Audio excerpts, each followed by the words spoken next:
Well, this cold front has been a very interesting and slow-moving cold front. This is where it is right now. It's just now passing through Richardson County in Nebraska, about to make its way through. If you walk outside, you can probably feel the difference. It doesn't feel like 100 degrees out there. It's actually in the 70s and some 60s out there. But these storms right here have the most unstable environment. That is where these are moving towards the northeast into parts of Iowa. And then we got to watch out for this little storm out here going through York right now. This could make its way into northern Lancaster County if it continues its strength with the lightning, thunder, and this is probably going to be a 60-mile-per-hour winds as this storm does continue to move towards the east-northeast. But really, this is where your cold front is. Behind that, some stable air, which storms are not able to develop. So this is where your unstable air is going to be as these storms will continue to move into Iowa. Here's the big picture. Sunshine out towards the west.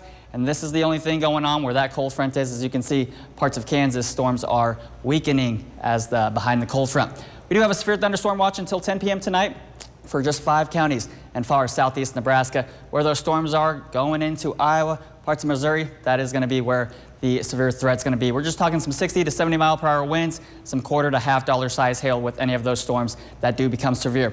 Here's a look at Berry Law Cam. This is pointed towards the southeast. You can kind of see a little bit of those storm clouds just beyond the yonder where there's some sunshine and a peak of the clouds. But for tonight, we do have a slight risk for southeast Nebraska and a marginal risk for a few where that Grand Island storm is. That's where that marginal risk is. Tornado potential, very slight. It's more going to be a damaging wind event, 60 to 70 mile per hour wind gusts with quarter to half dollar size hail through this evening about 10 p.m. and 11 p.m.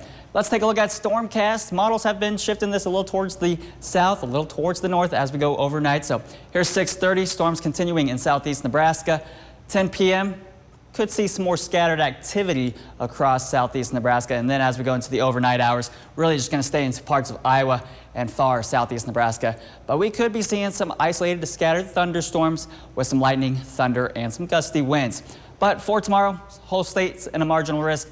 Way further out west, a slight risk. So we could see a single cell that could become severe tomorrow evening. Look at this. Temperatures right now, 75 in Lincoln, 68 in Grand Island, 70s everywhere. And look at that, 90 in Falls City. So that cold front is just right there on the edge of Richardson County. All of us in the 60s and 70s. We're actually 20 to 30 degrees cooler from this time yesterday. That cold front has made its way through. There is moisture, especially down in southeast where that severe thunderstorm watch is in effect. So 70s for dew points. Winds, they're still a little gusty out there, about 10 to 15 miles per hour with wind gusts up to maybe 20, 25 miles per hour.